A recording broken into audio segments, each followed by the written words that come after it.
एक बछड़ा गायब हो जाता है। गांव वृंदावन सुबह की चमकदार धूप में चहकते पंछियों और बच्चों की हंसी के साथ उठता है। लेकिन अचानक एक अनपेक्षित हलचल उत्पन्न होती है जब नंद, गांव के मुखिया, महसूस करते हैं कि उनके एक बछड़े चंदू का पता नहीं है। चंदू इतनी दूर कभी नहीं गया। नंद चिंतित होते हैं। गांव वाले चिंतित इकट्ठा होते हैं और चर्चा करने लगते हैं कि बछड़ा कहाँ हो सकता है। छोटे कृष्ण एक शांत और आत्मविश्वास भरी मुस्कान के साथ आगे बढ़ते हैं। चिंता मत करो बाबा, मैं चंदू को ढूंढ लूंगा। खोज शुरू होती है।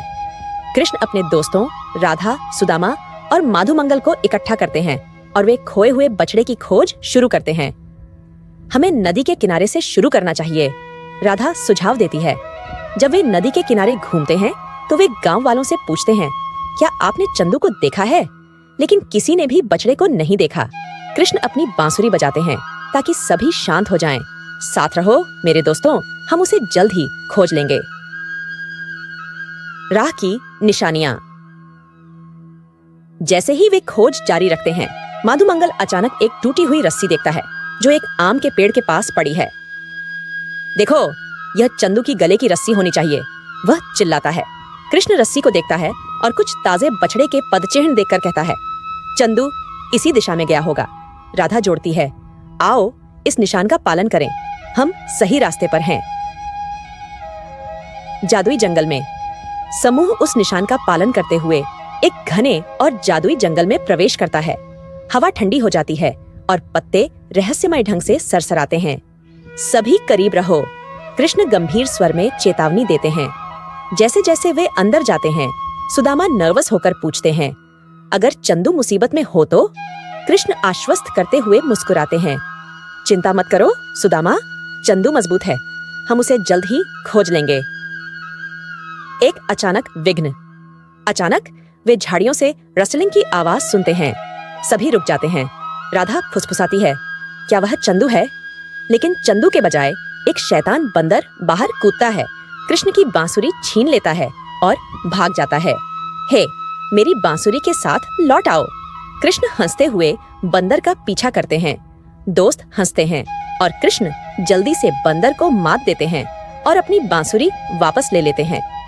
अब कोई विघ्न नहीं, ध्यान केंद्रित करें, कृष्ण हंसते हुए कहते हैं। बछड़े की चीत्कार। जैसे ही वे आगे बढ़ते हैं, राधा एक हल्की आवाज सुनती है। सुनो, ये बछड़े की चीत्कार की तरह लगता है, वह कहती है। सभी चुप हो जाते हैं और ध्यान से सुनते हैं। वास्तव में यह बछड़े की दुखी आवाज है। कृष्ण मार्गदर्शन करते हैं, आओ दोस्तों, चंदू पास में ही होगा। समूह तेजी से आवाज की ओर बढ़ता है, घनी झाड़ियों और पेड़ों को पार करते हुए। पुनर्मिलन। आखिरकार वे चंदू को एक छोटे गड्ढे में फंसा हुआ पाते हैं जो बाहर नहीं निकल पा रहा है। ओह गरीब चंदू, माधुमंगल कहता है, गड्ढे के किनारे पर दौड़ते हुए। कृष्ण धीरे धीरे बांसुरी बजाते हैं, डरे हुए बछड़े को शांत करते हैं। चिंता मत करो चंदू, हम यहाँ हैं, कृष्ण कोमलता से कहते हैं।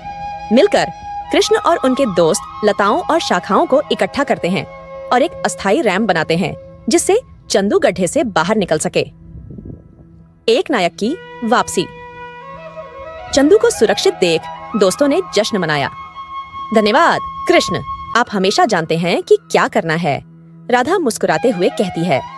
कृष्ण हंसते हैं, जब हम मिलकर काम करते हैं तो हम किसी भी समस्या का समाधान कर सकते हैं। समूह खुशी से गांव की ओर लौटता है, चंदू को घर ले जाकर।